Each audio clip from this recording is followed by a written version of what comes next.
Exercise 8.4ல 9th some 10th மேக்ஸில் 9th some பார்க்க போகிறோம். நல்லா கவனிச்சுக்கோங்க, ரொம்ப இம்பார்ட்டண்டான ஒரு சம். நல்லா போட்டு பார்த்துக்கோங்க. என்ன கொடுத்துருக்காங்க அப்படின்னா, the probability that a person will get an electrification contract is 3/5 and the probability that he will not get plumbing contract is 5/8. The probability of getting at least one contract is 5/7. What is the probability that he will get both அப்படின்னு கொடுத்து question கொடுத்துருக்காங்க. ரொம்ப கொஷினை வந்து நீங்கள் கண்டிப்பாக நல்லா understand பண்ணிட்டீங்கன்னா ரொம்ப ஈஸி.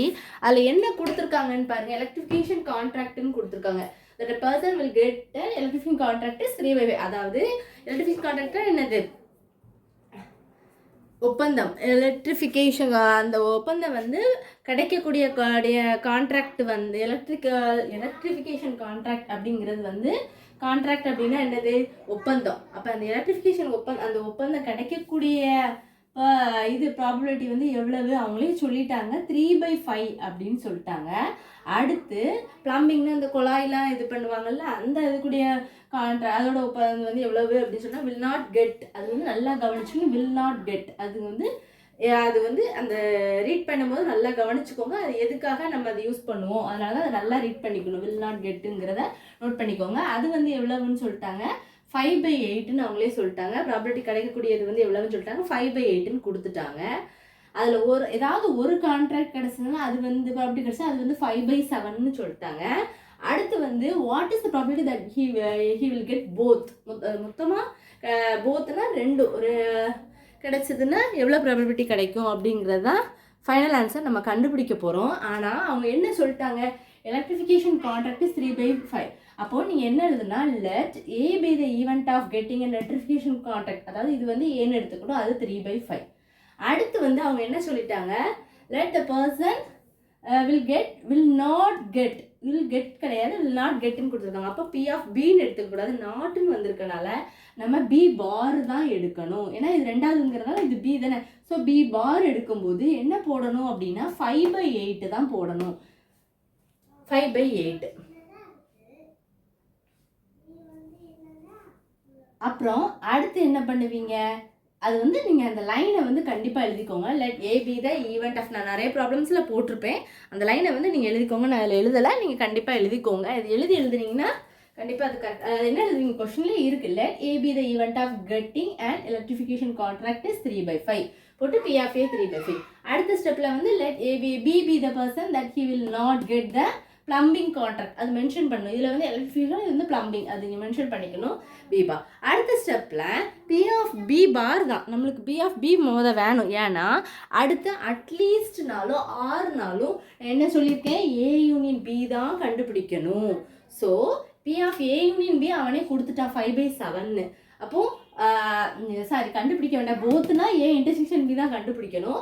ஆனால் அட்லீஸ்ட்னாலும் ஆறுனாலும் அது என்னது தான், ஏ யூனியன் பி தான். அப்போ P of A union B கொடுத்துட்டான். அப்போ போத்துனா என்ன வரும், ஏ இன்டர்செக்ஷன் பி தான். அப்போ ஃபார்முலா என்ன, P of A plus P of B minus P of A intersection B போட்டு நம்ம ப்ராப்ளமை ஃபினிஷ் பண்ண போகிறோம். நெக்ஸ்ட் ஸ்டெப் பாருங்கள். இப்போ நம்ம எடுத்து என்ன பண்ண போகிறோம் அப்படின்னா, பி ஆஃப் ஏ கொடுத்துட்டா பி ஆஃப் பி பார், இதிலிருந்து பி ஆஃப் பி கண்டுபிடிச்சிட்டு அடுத்து ஃபைனல் ஆன்சர் கண்டுபிடிக்கலாம். பாருங்கள், பி ஆஃப் பி பார் என்னது, 5/8.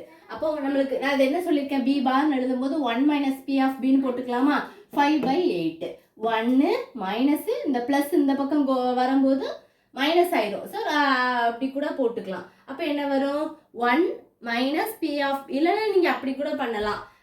5/8 ஆச்சு ப்ளஸ் 1 அந்த பக்கம் போனால் -1 சேஞ்ச் ஆகும். அப்படி கூட நீங்கள் பண்ணிக்கலாம். அப்போ என்ன வரும், equal to P of B. ஓகேவா. அடுத்து என்ன பண்ணுவீங்க, இப்போ இதை வந்து எல்சிஎம் எடுக்கும்போது 8லேருந்து 5 சப்ட்ராக்ட் பண்ணால் உங்களுக்கு என்ன கிடைக்கும், 3/8 பி ஆஃப் பி. புரியுதா. இப்போ என்ன பண்ணணும், P of A union B வந்து என்ன கொடுத்துட்டான், 5/7 கொஸ்டினில் கொடுத்துட்டான். அதுக்கு அடுத்த ஸ்டெப்பில் அவன் வந்து என்ன கொடுத்துருந்தான், what is the probability that he will get both. அதுதான் நம்மளுக்கு தெரியாது, ஏ இன்டர்செக்ஷன் பி வந்து தெரியாது.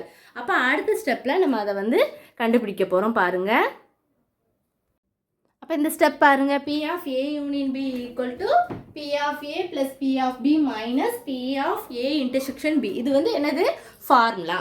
அப்போ உங்களுக்கு தெரியும் இதில் என்னென்ன கண்டுபிடிச்சிருந்தோம். இது கொடுத்துருந்தோம் 5/7, இது 3/5 கொடுத்துருந்தா பி ஆஃப் பி மட்டும் நம்ம வந்து பி ஆஃப் பி பார் தான் கொடுத்துருந்தோம். அதுலேருந்து நம்ம பி ஆஃப் பியும் கண்டுபிடிச்சிட்டோம். அது மட்டும் தெரியாது. ஸோ இந்த ஃபார்முலா அப்ளை பண்ணால் நம்மளுக்கு P of A intersection B வந்து என்னது கிடைச்சிரும். இப்போ minus P of A intersection B இந்த பக்கம் வந்தால் ப்ளஸ் ஆகிடும். So P of A intersection B equal to 3/5 அப்படி வந்துடும், ப்ளஸ்ஸு 3/8 ப்ளஸ் 5/7 அந்த பக்கம் வந்தால் மைனஸ் 5/7. இப்போ இது ரெண்டு ப்ளஸ்ஸுங்கனால இதை மட்டும் ஃபஸ்ட்டு ஃபைண்ட் அவுட் பண்ணலாமா? அப்போது 3 8s are 24, 5 3s are 15, 5 8s are 40. அதாவது இது அப்படி மல்டிப்ளை பண்ணிட்டு கீழே உள்ளதை டினாமினேட்டர் அப்படி மல்டிப்ளை பண்ணி போடணும். இது உங்களுக்கு ஆல்ரெடி சின்ன கிளாஸில் படிச்சிருப்பீங்க, அந்த கான்செப்டில் தான் போட்டிருக்கேன். மைனஸ் என்னது 5/7. இப்போ இந்த ரெண்டையும் ஆட் பண்ணுங்க. 4 + 5 9, 2 + 1 3, 39 டிவைடட் பை 40 மைனஸ் 5/7. இப்போ பாருங்க 39 7 கிராஸ் மல்டிப்ளை பண்ணுங்க. அப்போ உங்களுக்கு மல்டிப்ளை பண்ணால் என்ன வரும்? 39 ஒரு 7 7 9 63. அப்போ என்ன வரும்? 3 போட்டுக்கோங்க, 6 பேலன்ஸ் வச்சுக்கோங்க. 3 7s are 21, 21 கூட ஒரு 6 ஆட் பண்ணால் உங்களுக்கு என்ன கிடைக்கும்? 273 வருதா? இதுதான் அங்கே போட்டிருக்கேன். அடுத்து 40யும் 5ம் 40யும் 5யும் ஈஸியாக மல்டிப்ளை பண்ணிடுவீங்க தானே. 0 5s are 0, 4 5s are 20, 200. அப்புறம் 40யும் ஒரு 7ம் மல்டிப்ளை பண்ணால் என்ன வரும்? 280. மேலே இருக்கிற ரெண்டையும் நீங்கள் சப்ட்ராக்ட் பண்ணால் உங்களுக்கு என்ன கிடைக்கும்? 73 டிவைடட் பை டினாமினேட்டர் என்னது 280. இதுதான் ஃபைனல் ஆன்சர். இதுதான் வந்து ஆன்சர் வந்து 73 டிவைடட் பை 280. இவ்வளோதான் இந்த வீடியோ. எதுவும் டவுட்ஸ் இருந்தால் கண்டிப்பாக கேளுங்க. Thank you students.